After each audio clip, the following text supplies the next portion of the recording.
नमस्कार. आज आपण पंचगंगा डायलॉगच्या दुसऱ्या एपिसोडसाठी एकत्र जमलेलो आहोत. पहिला एपिसोड आपण सगळ्यांनी बघितला, त्याला एक चांगला प्रतिसाद आपण सगळ्यांनी दिला. देव, देश आणि धर्म या त्रिसूत्रीच्या आधारावर समाज मनाचा वेध घेणारी पंचगंगा डायलॉग्स ही संकल्पना आहे आणि या संकल्पनेत आज आपण एका महत्त्वाच्या विषयावर चर्चा करण्यासाठी एकत्र आलेलो आहोत. याचं कारण असं की आपल्या सगळ्यांना माहीत आहे की आपल्या देशामध्ये अनेक महापुरुष होऊन गेले. त्यांनी आपल्या समाज मनावर प्रचंड प्रभाव निर्माण केला आणि शतकानुशतकं आपल्या समाजावर ज्या महापुरुषाचा प्रभाव पडला असं एक व्यक्तिमत्व आणि जे आपल्या सगळ्यांच्या हृदयात आहे, आपल्या सगळ्यांच्या मनात आहे, त्याच्याविषयी चर्चा करण्यासाठी आज आपण इथं आलेलो आहोत. आणि आज मी स्वागत करतो. नमस्कार सुनीलजी. नमस्कार. सुनीलजी आज आपल्या इथं आलेले आहेत. सुनीलजी एक योग अभ्यासक आहेत. गेले 25 वर्ष योगाचा अभ्यास, योगाचं प्रशिक्षण, अगदी अनेक कॉर्पोरेट कंपन्यांना त्यांनी प्रशिक्षण दिले. त्याचबरोबर कैद्यांना सुद्धा योगाचं प्रशिक्षण देणं आणि त्यांना एका सुसंस्कृत स्थितीवर आणणं यासाठी प्रयत्न सुनीलरावनी केलेला आहे. तर आज आपण मगाशी म्हणल्याप्रमाणे एका महत्त्वाच्या विषयावर चर्चा करत आहोत. अशा एका व्यक्तिमत्वावर चर्चा करत आहोत. ती व्यक्ती एक आदर्श भाऊ आहे, एक आदर्श राजा आहे, एक आदर्श पुत्र आहे, एक आदर्श मित्र आहे आणि एक आदर्श भक्तसुद्धा आहे. आणि शतकानुशतकं हजारो वर्ष या भारतवर्षावर त्या व्यक्तीचा प्रभाव आहे, ते म्हणजे प्रभू श्रीराम. आपण असं म्हणतो की प्रभू श्रीराम हा परमेश्वराचा अवतार आहे, पण तरीसुद्धा तो परमेश्वराचा अवतार आहे, पण राष्ट्रपुरुष असंही प्रभू श्रीरामांना संबोधतात. बरोबर आहे. तर त्याविषयी आपलं चिंतन आपण आमच्यासमोर सादर करावं.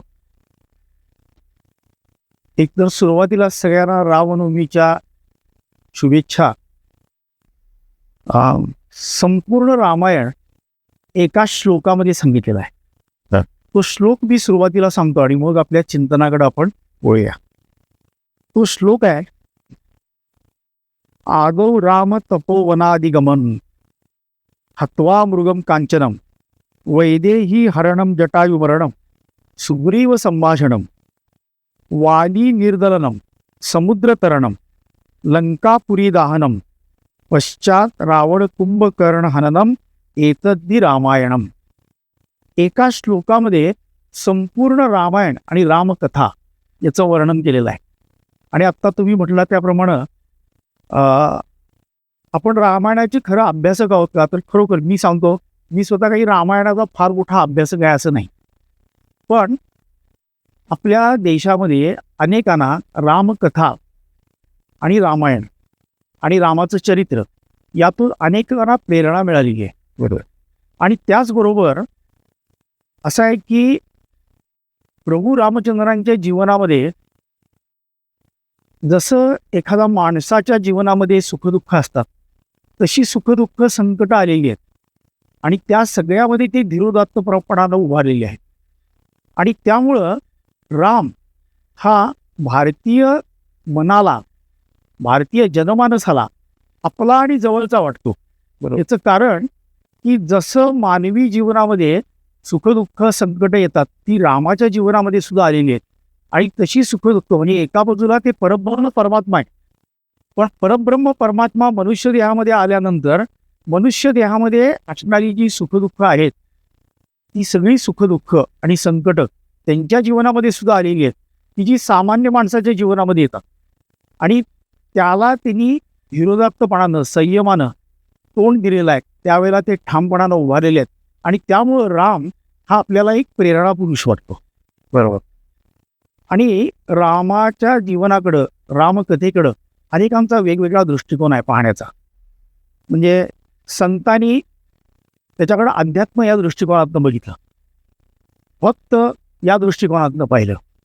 म्हणजे मला या ठिकाणी ज्ञानेश्वर माऊलींची एक ओवी आठवती, तैसा हृदयामध्ये मी रामू सर्व सुखाचा आरामू का भ्रांतासी कामू विषयावरी. म्हणजे प्रभू रामचंद्र हा सर्वव्यापी आहे, सर्वस्पर्शी आहे, सर्वांचा अंतर्यामी आहे. म्हणजे तुमच्या माझ्या अंतर्मनामध्ये तुमच्या माझ्या हृदयामध्ये जो राम आहे त्या रामाचं वर्णन हे देखील संतांनी त्यांच्या वेगवेगळ्या ग्रंथांच्या मध्ये केलेलं आहे असं आपल्या लक्षात येतं. पण त्याचबरोबर हा जो राम आहे तो ज्यावेळेला मनुष्य देह धारण करतो आणि विवेकजी असं आहे की भारतीय संस्कृती आणि भारतीय आध्यात्मिक तत्त्वज्ञानानंच ही संकल्पना मान्य केली आहे की ईश्वर किंवा परमेश्वर हा भक्तांच्या संकटामध्ये धावून येतो, दुष्टांचं निर्धारण करण्यासाठी धावून येतो आणि परब्रह्म परमात्मा जो निर्गुण निराकार आहे तो सगुण साकार रूप घेऊन मनुष्य देह धारण करून समाजासाठी भक्तांच्यासाठी काम करण्यासाठी तो येतो. ही जी कल्पना आहे ही भारतीय अध्यात्म तत्वज्ञानामध्ये आणि ती आपल्या जनमानसामध्ये रुजलेली आहे. प्रभू रामचंद्र हे मनुष्य देहामध्ये आल्यानंतर त्यांचं सगळं वागणं हे जसं एखाद्या आदर्श व्यक्तीला आदर्श मनुष्याला जसं असावं तसं आहे. पण त्याचबरोबर जन्म कर्मचे मे दिव्यम असं जी गीता सांगते तसं त्यांचा जन्म पण दिव्य आहे आणि त्यांचं कर्म आणि त्यांचं कर्तृत्व त्यांचा पराक्रम हा पण दिव्य आहे. आणि त्यामुळं राम या व्यक्तीकडं आपले सगळे लोक आकर्षित होतात. आपल्या देशातील अनेक देशभक्तांना स्वातंत्र्य सैनिकांना प्रभू रामचंद्रांनी प्रेरणा दिलेली आहे. स्वामी विवेकानंद म्हणतात आमचा आदर्श कसा असावा तर प्रभू रामचंद्रांच्यासारखा आदर्श असावा. अनेक संतांना प्रभू रामचंद्रांच्याकडनं प्रेरणा मिळालेली. काश्मीरपासून कन्याकुमारीपर्यंत जावा किंवा पूर्वेकडून पश्चिमेकडं कुठल्याही प्रदेशामध्ये जावा तुम्हाला रामायण रामकथा ही ऐकायला मिळेल. किंवा समर्थ जसं म्हणतात रामकथा ही समुद्रापलीकडे पण गेलेली आहे. रामकथा इंडोनेशियासारखे देश आहेत की जे उपासना पद्धतीनं मुस्लिम आहेत पण ते स्वतःला रामाचे वंशज मानतात. आजही त्या ठिकाणी कोणतीही गोष्ट सुरुवात करताना शुभारंभाच्या वेळेला प्रभू रामचंद्रांच्या प्रतिमेला वंदन करून त्यांचं स्मरण करून त्या ठिकाणी केलं जातं. म्हणून प्रभू रामचंद्र हा केवळ एक परब्रह्म परमात्मा दैवत एवढंच नसून तो आपल्या दृष्टीनं सर्वांना जोडणारा एक राष्ट्रपुरुष एक सांस्कृतिक महापुरुष आहे. बरोबर असं मला वाटतं. कारण मगाशी आपला सगळ्यांना आपण उल्लेख केला की छत्रपती शिवाजी महाराजांना सुद्धा त्यांच्या लहानपणी जिजामातांनी प्रभू श्रीरामांच्या गोष्टी सांगितल्या आणि त्यातूनच त्यांचं व्यक्तिमत्व घडलं. त्यामुळे संपूर्ण देशामध्ये किंवा परदेशात सुद्धा प्रभू श्रीरामचंद्रांचं हे सर्वव्यापी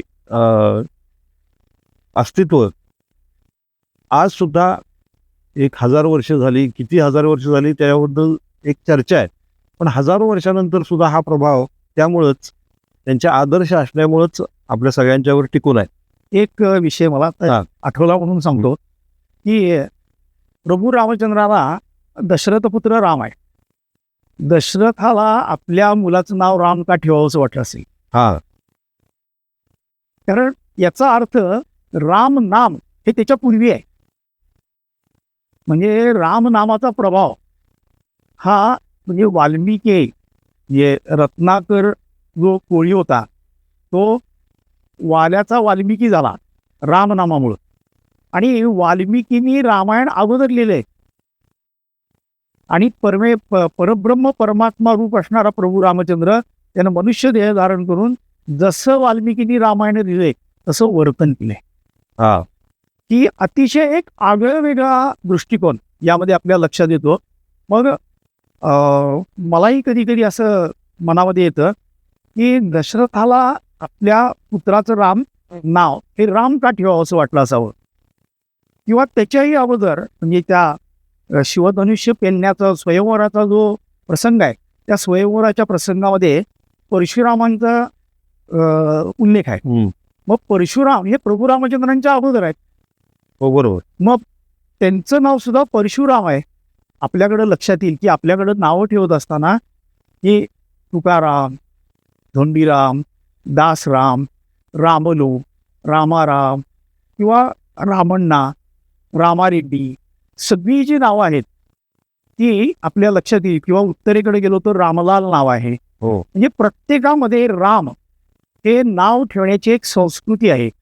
आणि मग असं लक्षात येतं की दशरथ पुत्र रामाला, दशरथाला आपल्या पुत्राचं राम का नाव ठेवावं असं वाटलं, तर ते आत्माराम आहे आणि तो सर्वव्यापी आहे हा. आणि परब्रह्म परमात्म्याचं ते निदर्शक आहे. हाही एक भाग आपण त्याचा लक्षात घेतला पाहिजे. आणि ही संकल्पना ज्या वेळेला स्पष्ट होईल त्यावेळेला अध्यात्मदृष्ट्या असणारा राम, सांस्कृतिकदृष्ट्या असणारा राम, भक्तवत्सल राम, सांस्कृतिक पुरुष राम, युगपुरुष राम आणि राष्ट्रपुरुष राम. आज राष्ट्रपुरुष राम म्हणून आपल्याला प्रभू रामचंद्र हे अनेक वर्ष प्रेरणा देत आहेत आणि पुढची अनेक शतक, हजारो वर्ष यावत चंद्र दिवाकरो ती प्रेरणा आपल्याला मिळत राहणार. प्रभू श्रीरामचंद्रांची एवढी वैशिष्ट्य, त्यांच्या व्यक्तिमत्वाचा एवढा मोठा पसारा आपण म्हणूया की तो आपण अगदी थोड्या शब्दामध्ये उलगडला. अजून एक आपल्या सगळ्या संस्कृतीमध्ये एक उल्लेख होतो की मर्यादा पुरुषोत्तम राम. कारण आत्ताच्या सगळ्या धकाधकीच्या जीवनामध्ये, आधुनिक जीवनामध्ये आपण ज्या अनेक गोष्टींना तोंड देतो, अनेक राजकारणातले असतील, समाजकारणातले असतील, जागतिक स्तरावरचे असतील, तर त्यात मर्यादा पुरुषोत्तम राम ही जी संकल्पना आहे ती जरा थोडी अधिक स्पष्ट करून तुम्ही आम्हाला सांगा. मर्यादा याचा अर्थ समाजानं, कुटुंबानं किंवा त्यावेळेला शासनानं, शासक म्हणून जे राजा आहेत आणि नैतिकदृष्ट्या आपण काही जी बंधनं आणून घेतली आहे आणि ती बंधनं नाही आहेत, तर ते वर्तणुकीमधला तो संस्कार आहे आणि त्या संस्काराचं पालन करणं म्हणजे मर्यादा. जे उदाहरणार्थ समुद्र आपली मर्यादा कधी ओलांडत नाही. सूर्यानं मला 24 तास मला काम करावं लागतं किंवा सकाळी सूर्योदयाच्या वेळेला उगवावं लागतं, सूर्यास्ताच्या वेळेला मला मावळावं लागतं, मला आता आज थोडा कंटाळा आला आहे असं सूर्य म्हणत नाही. कारण संपूर्ण ब्रह्मांड सृष्टी ही सगळी मर्यादेवर चाललेली आहे. बरोबर. आणि प्रभू रामचंद्रांनी त्यांच्या जीवनामध्ये लक्षात घ्या की ते काय करू शकत नव्हते, सगळ्या गोष्टी करू शकत होते, पण मनुष्य देहामध्ये आल्यानंतर ज्या मर्यादा, जे संकेत त्याचं पालन करायला पाहिजे ते सगळं त्यांनी पालन केलेलं आहे असं लक्षात येईल. म्हणजे आपल्या लक्षात येईल की स्वयंवराचा प्रसंग घ्या. स्वयंवराच्या प्रसंगामध्ये खरं तर ते शिवधनुष्य पेलायचं होतं आणि प्रभू रामचंद्रांची इष्टदैवत कोण आहे? भगवान शिवशंकर आहे. आणि भगवान शिवशंकरांचं इष्टदैवत कोण आहे? प्रभू रामचंद्र आहे. कारण भगवान शिवशंकर हे रामनामाचा जप करतात आणि प्रभू रामचंद्र ज्या ज्या वेळेला आवश्यकता असेल किंवा ते नेहमी शंकराचं, शिवशंकराचं ध्यान करतात असं आपल्या लक्षात येतं. हे अद्वैत आहे भारतीय तत्त्वज्ञानामधलं. हरिहरा भेद नकाफुरू वाद असं संत म्हणतात. तर ते शिवधनुष्य पेलण्याचा जो प्रसंग आहे त्या प्रसंगाच्या वेळेला त्यांना माहिती होतं की मी हे शिवधनुष्य पेलू शकतो, पण जोपर्यंत विश्वामित्रांनी त्यांना नेत्र पल्लवी करून आता तुम्ही जावा असं थोडक्यात सांगितलं नाही तोपर्यंत ते उठलेले नाही. म्हणजे विश्वामित्र आपले गुरु आहेत, गुरुंनी आज्ञा दिल्याशिवाय उठायचं नाही. आणि त्यावेळेला त्यांचं वय किती लहान आहे, 15-16 वर्षाचे असावे. आणि त्यावेळेला ते शिवधनुष्य पेलायला गेले, त्यावेळेला शिवधनुष्याला वंदन केलेलं आहे भगवान शिवशंकरांचं स्मरण करून.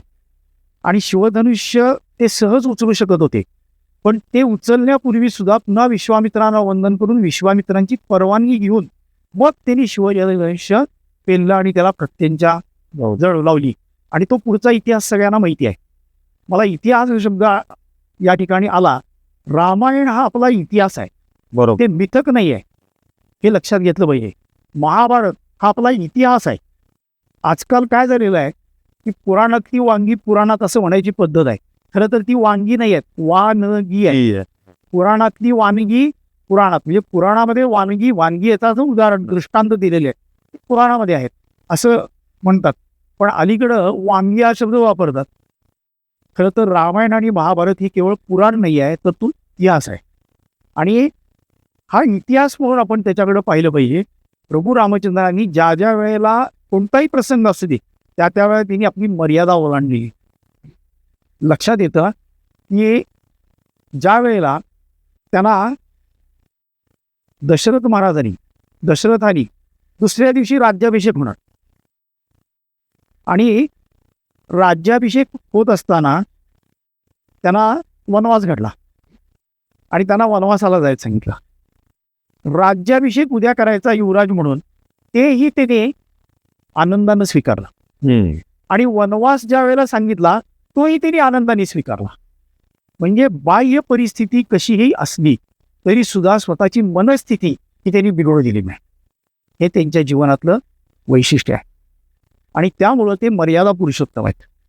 अनेक प्रसंग त्यांच्या जीवनामधले अशी की त्यांनी स्वतःच्या मर्यादा कधी ओलांडलेल्या नाही आहेत. मर्यादा पुरुषोत्तम राम जसे आहेत तसेच वनवासात गेल्यानंतर प्रभू श्रीरामचंद्रांना समाजाचं खऱ्या अर्थानं आपण म्हणू की एक दर्शन अगदी जवळून झालं. आणि याच्यापूर्वी ते राजवाड्यामध्ये राहत होते आणि त्यानंतर प्रत्यक्ष जंगलामध्ये ज्यावेळेला ते वनवासात गेले आणि त्यांना ज्यावेळेला रावणासारख्या एका महाराक्षसाचं संकट समाजावर आहे असं लक्षात आलं आणि त्याचा निपात करणं हे ज्यावेळेला सीतेचं अपहरण झाल्यानंतर ही सगळी परिस्थिती झाली त्यावेळेला प्रभू श्रीरामचंद्र संघटन कशा पद्धतीने केलं. कारण आज आपण म्हणतो की संघे शक्ती कलियुग आहे, म्हणजे कलियुगामध्ये संघटनामध्ये शक्ती आहे, पण ते तर कलियुगाच्या पूर्वीचा काळ होता, त्रेतायुगातला काळ होता.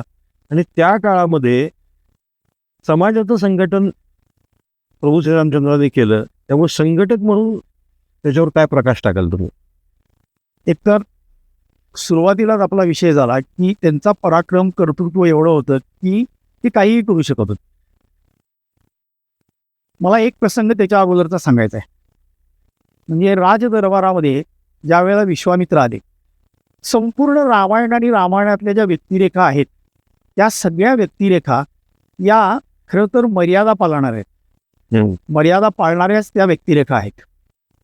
म्हणजे रामायणामध्ये असणारा शत्रू आणि दुष्ट सुद्धा मर्यादा पाळणार आहे. तर रामायणातला तो प्रसंग आहे की विश्वामित्र ब्रह्मर्षी ते दशरथाच्या दरबारामध्ये आले आणि त्यांनी सांगितलं की ऋषीमुनींचे हे यज्ञ सुरू आहेत. आणि हे यज्ञ म्हणजे खरं तर ऋषीमुनी म्हणजे द्रष्टे शास्त्रज्ञच आहेत त्या काळातले. आणि ते यज्ञ याचा अर्थ काय, ते त्यांचं संशोधन आहे, ते त्यांचा अभ्यास आहे. आणि असे जे यज्ञ चालतात त्या यज्ञामध्ये राक्षस जे आहेत त्या राक्षसांचे अडथळे येत आहेत. आणि त्या राक्षसांच्या अडथळा येतात तर त्यांचं निर्दालन करण्यासाठी दशरथाला त्यांनी सांगितलं की रामाला माझ्याबरोबर पाठव. आता लक्षात घ्या की त्यावेळेला प्रभू रामचंद्रांचं वय कोवळं आहे. दशरथ असं म्हणतायत की रामाच्या ओठ जर पिळले तर त्याच्यातून दूध निघत एवढ्या कोवळ्या वयामध्ये रामाला तुम्ही घेऊन जाणार, तू काय करणार आहे. म्हणजे अजूनही दशरथ आपल्या पुत्राचं परब्रह्म परमात्मा म्हणून कर्तृत्व दशरथ नाही ओळखू शकला, पण काही ऋषीमुनींना माहीत होतं की हा परब्रह्म परमात्मा. तर विश्वामित्र हे त्यांना न्यायला ज्या वेळेला आले त्यावेळेला मुद्दाम एक प्रसंग सांगायचा आहे मला की विश्वामित्र आणि वसिष्ठ हे कुलगुरू रघुवंशाचे. तर वसिष्ठ कुलगुरू असताना वसिष्ठ ऋषी आणि विश्वामित्र, तो प्रसंग मी काही तपशिलामध्ये जात नाहीत, पण वसिष्ठांच्याकडे असणारी नंदिनी गाय जी आहे कामधेनू, ती कामधेनू मिळवण्यासाठी ब्रह्मर्षी विश्वामित्र आणि वसिष्ठ यांच्यामध्ये झालेला संघर्षाचा प्रसंग तो अनेकांना तपशिलामध्ये तुम्ही शोधला तर वाचायला मिळू शकतो. पण विश्वामित्रांनी ज्या वेळेला रामाला मागितलं त्यावेळेला कुलगुरू वसिष्ठ म्हणजे वसिष्ठ ऋषींचं सुद्धा या ठिकाणी मोठेपण लक्षात येतं त्या व्यक्तिरेखेचं. की विश्वामित्रांनी मागितलंय तर वसिष्ठाने तो जुना प्रसंग नाही लक्षात ठेवलेला.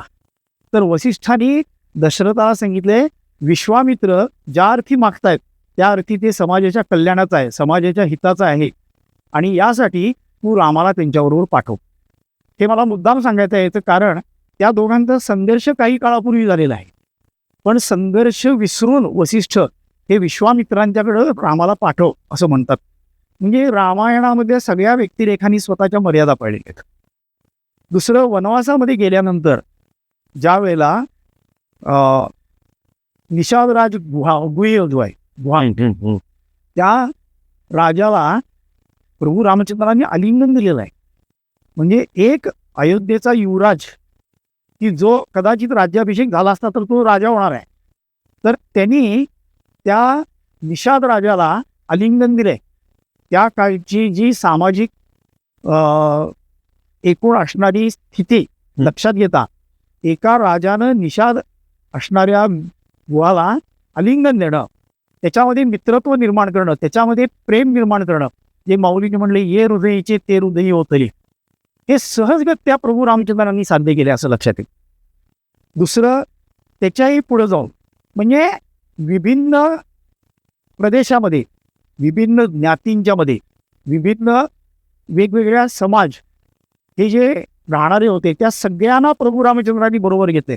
खरं तर राक्षसांचा वध किंवा रावणाचा वध हा प्रभू रामचंद्र एकटी स्वतः करू शकले असते, एवढी ताकद त्यांची होती. पण समाजामधलं आत्मभान जागृत करणं हा एक अतिशय महत्त्वाचा विषय आहे की सज्जन शक्ती एकत्र येणं आणि त्याच्यामध्ये सज्जनत्व म्हणजे अंतर्यामी असणाऱ्या रामाचं जागरण करणं हा अतिशय महत्त्वाचा भाग की जो प्रभू रामचंद्रांनी केलाय. पुढे गेल्यानंतर वनवासी भागामध्ये जे वानर आहेत, वनवासी बंधू आहेत, त्या वनवासी बंधूला बरोबर घेतलेला आहे. आणि या सगळ्या मग त्या अस्वल पण आहेत. म्हणजे जांबुवंत म्हणजे काय आहे? जांबुवंत अस्वल या त्याचं प्रतीक आहे. हो, तर जांबुवंत आहेत, वानर आहेत, निषादराजसारखे आहेत, भिल्ल आहेत, अशा सगळ्यांना बरोबर घेऊन प्रभू रामचंद्रांची सेना ही रावणासारख्या महाबलाढ्य असणाऱ्या शासकाच्या विरोधात, राक्षसाच्या विरोधात लढण्यासाठी त्यांनी एकत्र केलेली आहे असं आपल्या लक्षात येतं. आणि कुशल संघटना ज्याला बांधायची आहे, कुशल संघटक म्हणून ज्याला काम करायचं आहे, त्याला जिव्हाळा निर्माण करणं हे अत्यंत महत्त्वाचं असतं. आणि प्रभू रामचंद्रांनी हा परस्परांच्या मधला जिव्हाळा शेवटपर्यंत जपलेला आहे असं लक्षात येतं. म्हणजे लंका विजय करून परत आल्यानंतर या सगळ्यांचं स्मरण त्यांनी ठेवलेलं आहे. हो, आणि या सगळ्यांचं स्मरण ठेवून त्यांना योग्य ते त्यांचा सन्मान हा राज्याभिषेकाच्या वेळेला केले असं आपल्या लक्षात येतं. एक उत्कृष्ट संघटक म्हणून प्रभू रामचंद्रांच्याकडे आपल्याला पाहायला पाहिजे. आणि आजच्या काळामध्ये खरं तर ही फार आवश्यकता आहे की प्रभू रामचंद्रांनी भिन्न भिन्न जाती संप्रदायामधल्या, भिन्न भिन्न समाजातल्या, वेगवेगळ्या प्रदेशामध्ये राहणाऱ्यांना एकत्र केलं. हा समरसतेचा भाव की जो आजच्या काळामध्ये अतिशय महत्त्वाचा आहे की आम्ही सर्वजण एका राष्ट्राचे पुत्र आहोत, आम्ही सर्वजण एकमेकाचे बंधू भगिनी आहोत. हा भाव निर्माण होण्यासाठी रामचरित्र आणि रामकथा ही आपल्याला प्रेरणा देते. बरोबर. आणि याचं जे उदाहरण शबरीचं पण उदाहरण आपण शबरीचं उदाहरण ते सुद्धा ह्या संघटक असण्याचंच एक उदाहरण आहे. आता आपण बघितलं की प्रभू श्रीरामचंद्र राष्ट्रपुरुष आहेत, मर्यादा पुरुषोत्तम आहेत, संघटक आहेत. पण सामान्य माणसाच्या आयुष्यामध्ये किंवा मनुष्याच्या आयुष्यामध्ये जी संकटं येतात ती सगळी संकट प्रभू श्रीरामचंद्रांच्या आयुष्यात आली. पण एवढं सगळं असून सुद्धा प्रभू श्रीरामचंद्र सकारात्मक राहिले आहे. आणि एवढंच नाही तर रामायण जर आपण सगळ्यांनी बघितलं तर शत्रूच्या बद्दलचा सुद्धा एक समभाव प्रभू श्रीरामचंद्रांच्या मध्ये होता. तर याचं विवेचन तुम्ही कसं कराल? एका विषय चांगला आणि शत्रूचा समभाव एक योग्य आणि अतिशय महत्त्वाचा मुद्दा उपस्थित केला आहे की प्रभू रामचंद्र हे आदर्श बंधू आहेत. प्रभू रामचंद्र हे आदर्श पुत्र आहेत. त्यांनी पुत्रधर्माचं पालन केलं, बंधू धर्माचं पालन केलेलं आहे. आणि कुटुंब व्यवस्था आज खरं जी विस्कळीत होती आहे, तर कुटुंब एकसंघ राहण्यासाठी म्हणून त्या प्रभू रामचंद्रांच्या कुटुंबातल्या प्रत्येक व्यक्तीनं त्याग केलेला असं आपल्या लक्षात येतं. हे अतिशय महत्त्वाचं आहे. शबरीचा उल्लेख जो आपण केला की शबरीची उष्टी बोरं ही प्रभू रामचंद्रांनी खाल्ली, प्रसाद म्हणून ती ग्रहण केली. आता शबरीचं सुद्धा वैशिष्ट्य आहे, ती मातंग ऋषींची शिष्या आहे. आणि मातंग ऋषींची शिष्या ती प्रभू रामचंद्रांची वाट पाहते. थोडी थोडकी नव्हे, 40-45 वर्ष सातत्यानं आज माझा राम येणार, आज माझा राम येणार म्हणून तो रस्ता झाडून ठेवायचा, ती कुटी झाडून ठेवायची, त्याच्यासाठी फळावळ गोळा करायची. म्हणजे तपस्या एखाद्या गोष्टीची साध्य करायची असेल, एखादी गोष्ट आपल्याला साध्य करायची असेल तर तपश्चर्या किती काळ करावी लागती आणि किती सातत्यानं करावी लागती. ते सातत्य आणि ध्येय गाठण्यासाठी करावी लागणारी तपश्चर्या, त्याच्यासाठी लागणारी कष्ट, त्याच्यासाठी लागणारं धैर्य याचं प्रतीक म्हणजे शबरी आहे. बरोबर. आणि प्रभू रामचंद्रांनी तिच्यातला भाव हा ओळखला कारण प्रभू रामचंद्र हे भक्तवत्सल आहेत आणि भावगम्य आहेत. प्रभू रामचंद्रांनी म्हणून तिच्या कुटीमध्ये जाऊन तिला दर्शन दिलेलं आहे. तिनं जे काही दिलं ते त्यांनी ग्रहण केलेलं आहे. म्हणून आपण जो शबरीचा उल्लेख केला तो अतिशय महत्त्वाचा आहे. आणि त्याचबरोबर जसं आत्ता म्हणला की प्रभू रामचंद्रांच्या जीवनामध्ये अनेक कठीण प्रसंग आले. त्या सगळ्यामध्ये त्यांचा सकारात्मक भाव आहे. म्हणजे मगाशी जसं म्हटलं की आदल्या दिवशी राज्याभिषेक होणार आणि दुसऱ्या दिवशी वनवासाला जाण्याचं त्याला आदेश झाला आहे. तर त्या दोन्ही गोष्टी त्यांनी ज्या पद्धतीनं स्वीकारलेल्या आहेत, सुखदुःखे समे कृत्वा जे म्हटलेलं आहे, की अनुकूल आणि प्रतिकूल दोन्हीही संवेदना सारख्याच पद्धतीनं त्यांनी स्वीकारलेली आहेत. मला एक प्रसंग या ठिकाणी आठवतो आणि हा अतिशय एक फार मोठे रामकथा सांगणारे संन्यासी भारतामध्ये होऊन गेले. त्यांनी देह ठेवला नुकता स्वामी सुबोधानंदजी म्हणून चिन्मय मिशनचे. त्यांच्याकडून मी ऐकलेला हा प्रसंग आहे तुलसीदासांच्या रामचरित मानसामध्ये. हा सकारात्मक दृष्टिकोन काय आहे तर प्रभू रामचंद्रांना वनवास लाभला. वनवासामध्ये गेल्यानंतर भरद्वाज मुनींच्या आश्रमामध्ये गेले. अनेक ऋषीमुनींचं त्याला दर्शन झालं. त्यांना काही ऋषींनी प्रश्न विचारलेले आहेत. आता ऋषींना माहिती आहे की हे परब्रह्म परमात्मा आहेत. त्यांनी प्रभू रामचंद्रांना असं विचारलं की तुम्ही साक्षात परब्रह्म परमात्मा मनुष्य देहामध्ये आल्यानंतर तुम्हाला तर वनवास मिळाला, तुम्हाला काय मिळालं? मनुष्य देहामध्ये येऊन तुम्हाला काय मिळालं? हा सुंदर प्रश्न विचारला आहे ऋषीमुनींनी. मुळातनं आपण वाचलं, नंतर मी ते मुळातनं सुबोधानंदचं पुस्तक घेऊन वाचलं. तर त्यामध्ये त्यांनी म्हटलं की प्रभू रामचंद्रांनी त्यांना दिलेली उत्तरं जी आहेत ती उत्तरं आपल्या सगळ्यांना जीवनाची दिशा दाखवणारी आहेत. तर त्यामध्ये प्रभू रामचंद्रांनी असं म्हणलं की माझ्या वनवासामुळं काय झालं तर मातेला दिलेल्या वचनाची, पित्यानं मातेला जे वचन दिलं त्या वचनाची पूर्तता झाली. मग ऋषीने असं म्हणलं की तू तर पित्याच्या वचनाची गोष्ट करतोयस, तुला काय मिळालं? पित्यानं मातेला वचन दिलं, त्याचं पालन झालं, तुला काय मिळालं? मग पुढे जाऊन ते असं म्हणतात की माझ्या वनवासामुळं अयोध्येला भरतासारखा चांगला प्रशासक असणारा सद्गुणी राजा मिळाला.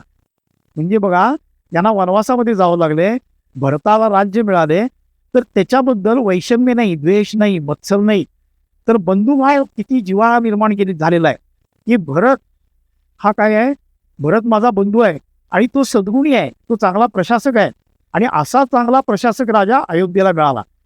ऋषी विचारतायत की तू प्रजेला काय मिळालं हे सांगतोयस, तुला काय मिळालं? ऋषींचा हा प्रश्न आहे. तर पुढे गेल्यानंतर ते सांगतात की माझ्या वनवासामुळं दुष्टांचं निर्दालन झालं, राक्षसांचा वध झाला. ऋषीमुनी जे यज्ञ करतायत त्या यज्ञ संस्थेचं रक्षण माझ्यामुळं झालं. परत ऋषी म्हणतात की हे तू ऋषीमुनीला काय मिळालं सांगितलंस, तुला काय मिळालं? आणि त्याच्यानंतर त्यांनी जे उत्तर दिलेलं आहे ते सगळ्यांनी आपण लक्षात ठेवण्यासारखं आहे. त्यांनी असं म्हटलं की मनुष्य देहामध्ये आल्यानंतर मला तुमच्यासारख्या संतांचं दर्शन घडलं. हा अतिशय ज्याला आजच्या मॅनेजमेंटच्या भाषेमध्ये ज्याला होलिस्टिक अप्रोच, बरोबर, पॉझिटिव्ह ॲटिट्यूड, ओके ॲटिट्यूड असे जे आता मॅनेजमेंटच्या भाषेमध्ये जे शब्द वापरतात, हा ओके ॲटिट्यूड आणि मॅनेजमेंटचा जो होलिस्टिक अप्रोच ज्याला म्हणतो की परिस्थिती कशीही असू दे, मनस्थिती त्यांनी त्यांची बदलली नाही आणि ती मनस्थिती ही सकारात्मकच राहिली. हा त्यांच्या जीवनातला हा फार मोठा आदर्श की जो तुमच्या माझ्या जीवनामध्ये आपल्याला संकट आल्यानंतर ती संकट स्वीकारण्याची प्रेरणा देतो. स्वीकारा आणि त्यातून उभं राहा. आणि एक दुसरा प्रश्न तुम्ही जो विचारला की प्रभू रामचंद्रांचा शत्रुपोत कसा होता, प्रभू रामचंद्रांनी काय दृष्टीनं बघितलं, मला या ठिकाणी एक मुद्दाम सांगावं असं वाटतं की भगवान श्री रामकृष्ण परमहंस यांच्या धर्मपत्नी शारदा माता, त्या शारदा माता नेहमी आपल्या भक्तांना सांगायच्या की परमेश्वराजवळ प्रार्थना काय करा तर माझी दोषदृष्टी नाहीशी होऊ दे, बाकी सगळ्या गोष्टी आपोआप तुम्हाला मिळतील. तर प्रभू रामचंद्रांच्या जीवनामधलं ही अतिशय महत्त्वाची गोष्ट आहे की त्यांच्यामध्ये दोषदृष्टी नव्हती. आता ही कशी विचाराल तर एक प्रसंग आहे. म्हणजे विभीषण हा रावणाचा सख्खा भाऊ. विभीषण हा ज्या वेळेला रावणाचा त्याग करून प्रभू रामचंद्रांच्याकडे आला, त्यावेळेला किंवा येणारा हे असं कळलं, त्यावेळेला अनेकांच्या मनामध्ये शंका होती.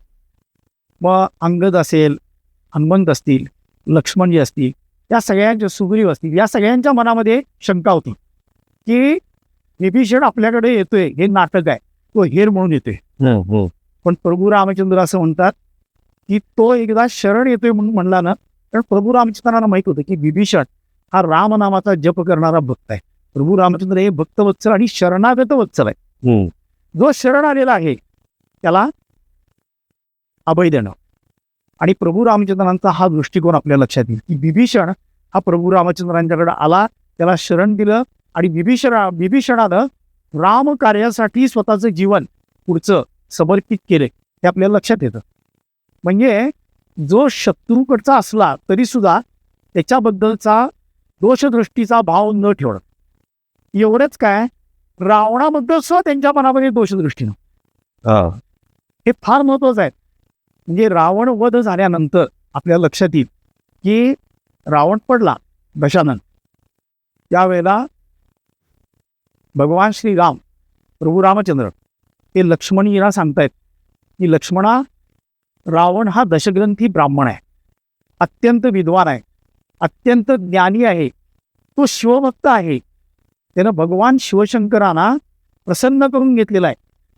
आणि रावण संहिता ही रावणानं लिहिलेला एक मोठा ग्रंथ आहे की जो ज्ञान देणार आहे. रावण हा वैद्यकशास्त्रामधला अत्यंत प्रवीण होता. तर प्रभू रामचंद्रांनी लक्ष्मणाला सांगितलं की रावणाच्या पाशी जा आणि त्याच्याकडनं ज्ञान घे. लक्ष्मण तिथं जात आहेत. लक्ष्मणजींनी रावणाला वंदन केले आणि रावणानं त्याला ज्ञान दिले. आता लक्षात घ्या, रामायणातल्या या सगळ्या व्यक्तिरेखा ज्या आहेत, म्हणून खरं तर रामच काय, सगळेजण मर्यादा पाळणारे आहे. लक्ष्मणजींनी सुद्धा रावणाला वंदन करून त्याच्याकडनं ज्ञान घेतले. आता रावणाकडं पाहण्याची ही दोषदृष्टी न ठेवता त्याच्यातल्या सद्गुणांना घ्यायचं आणि त्याच्या दोषाकडे दुर्लक्ष करायचं, हा जो भाव आहे हा प्रभू रामचंद्र आपल्याला देतात. म्हणून कोणतीही व्यक्ती आपल्या जीवनामध्ये आली, प्रामुख्यानं सामाजिक काम करणाऱ्या किंवा संघटनात्मक काम करणाऱ्या सर्वांच्यासाठी तर ते अतिशय महत्त्वाचं आहे की जी व्यक्ती आपल्याजवळ येते त्या व्यक्तीतले दोष बघू नका, तर त्याच्यातले गुण बघा. त्या गुणांचा उपयोग संघटनेसाठी, समाजासाठी कुठं होतो ते बघा, त्या ठिकाणी त्याचा उपयोग करा, दोषांच्याकडे दुर्लक्ष करा. बरोबर. हे प्रभू रामचंद्र आपल्याला त्यांच्या जीवनातल्या वेगवेगळ्या प्रसंगांच्यामधून शिकवतात. मगाशी उल्लेख झाल्याप्रमाणे प्रभू श्रीरामचंद्र म्हणले की मी या मनुष्य जन्मात आलो ते त्यामुळे मला संतांचं दर्शन झालं. आपल्याकडं भारतामध्ये संतांची फार मोठी परंपरा आहे. तर या संत या प्रभू श्रीरामचंद्रांच्याकडे कसं बघतात आणि त्यांनी त्या दृष्टिकोनातनं बघून वेळोवेळी समाजाला जे संदेश दिले त्याच्याबद्दल थोडक्यात सांगा. संपूर्ण भारतामध्ये एकही गाव, एकही राज्य किंवा असं नसेल की ज्या ठिकाणी संत नाही आहेत. ज्ञानेश्वर माऊली म्हणतात, संतांचा उल्लेख करताना, आत्मज्ञाने चोखडी संत माझी रूपडी. आत्मज्ञानानं परिपूर्ण असणारे असे संत आपल्याला संपूर्ण भारतभर भेटतात. मग काश्मीरपासून कन्याकुमारीपर्यंत तुम्ही जावा किंवा आसामपासून इकडं पूर्वेपासून पश्चिमेकडे जावा, आणि संतांनी म्हणजे गुरुग्रंथ साहेबामध्ये गुरु नानक यांनी देखील प्रभू रामचंद्रांचा उल्लेख केलेला आहे असं आपल्या लक्षात येतं. तुलसीदासांनी रामचरित मानस जे लिहिलं त्या रामचरित मानसामध्ये देखील रामाचा उल्लेख आहे. आणि सगळ्यांनी रामाकडं सगुण राम म्हणून सुद्धा बघितलेला आहे आणि निर्गुण निराकाराचा तत्व म्हणून सुद्धा त्याच्याकडे बघितलेला आहे. संत कबीरांचा उल्लेख विशेष मला या ठिकाणी करावा असं वाटतं. संत कबीर हे त्यांचे छान दुआ आहे, राम निरंजन न्यारारे अंजन जगत पसारारे. आणि संत कबीर म्हणायचे की राम हमारा जप करे हम बैठे आराम. म्हणजे संत कबीरांचा जो राम आहे तो आत्माराम आहे. म्हणजे मी रामनामाचा जप सुद्धा मी करतच नाही आहे, रामच रामाचा जप करतोय. म्हणजे ते रामाशी एवढे एकरूप झालेले आहेत. कबीराची विनवते शेले, कौसल्याचा रामबाई कौसल्याचा राम, असं गरिबांनी आपल्या कव्यामध्ये म्हणलेलं आहे. आणि आपल्या संपूर्ण देशभरामध्ये लक्षात येतं की विविध ठिकाणी, म्हणजे गुजरातमध्ये नरसिंह मेहता असतील, महाराष्ट्रामध्ये ज्ञानेश्वर माऊली आहेत, संत एकनाथ आहेत. संत एकनाथांनी जसं एकनाथी भागवत लिहिलं तसं भावार्थ रामायण अत्यंत सुंदर असा ग्रंथ लिहिलेला आहे. म्हणजे संत एकनाथांना एका बाजूला म्हणजे आपल्याकडं अद्वैत आणि समन्वय वेगवेगळ्या संप्रदायाच्यातला कसा असतो, संत एकनाथ हे त्याचं प्रतीक आहे. संत एकनाथ एका बाजूला त्यांचे गुरु जनार्दन स्वामी, त्यांचे इष्ट दत्तगुरू होते. त्याचबरोबर वारकरी संप्रदायामध्ये पांडुरंग विठ्ठल हे त्यांचं इष्ट होतं. आणि त्यांनी एकनाथी भागवत पण लिहिलं आणि भावार्थ रामायण पण लिहिलं. म्हणजे राम कृष्ण हरिहरा भेद नका करू वाद हा जो विषय आहे, आणि गुरुदेव दत्त या सगळ्यांचा उल्लेख संत एकनाथांच्या आपल्या ह्याच्यात दिसून येतो. संत एकनाथांनी रामापासून कशी प्रेरणा घेतली आहे, मला मुद्दाम या ठिकाणी सांगावं असं वाटतं की बऱ्याच वेळा आपल्याला कसं होतं, आपल्याकडं प्रवचनकार कीर्तनकार संत एकनाथ ही शांतीब्रह्म म्हणून निवेदन करतात.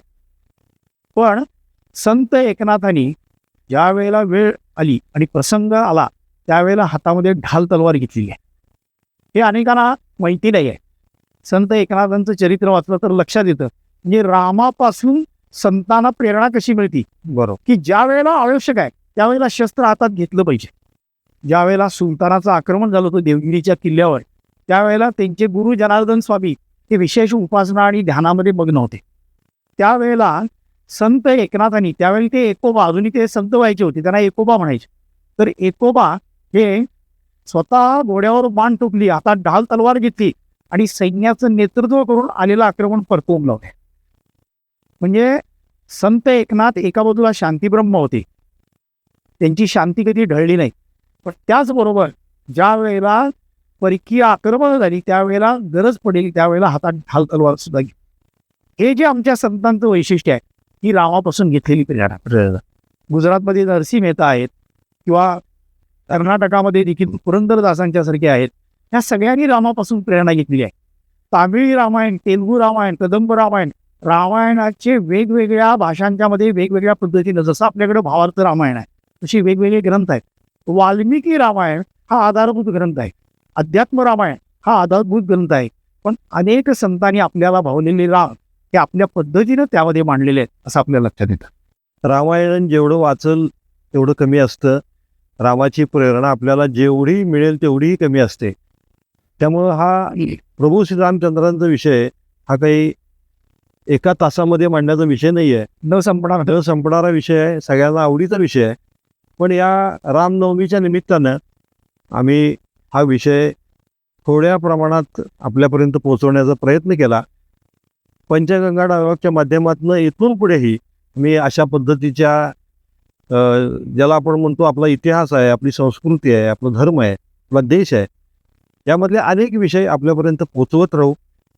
तर मी सुनील रावांचे धन्यवाद मानतो की त्यांनी एक महत्त्वाची आणि थोडक्यात माहिती आपल्या सगळ्यांना दिली. विवेकजी, या निमित्तानं रामनवमीच्या निमित्तानं रामाचं चिंतन घडवून आणण्याची संधी तू आपल्या या पंचगंगा डायलॉग्सनं दिली, म्हणून खरं तर मी कृतज्ञ आहे.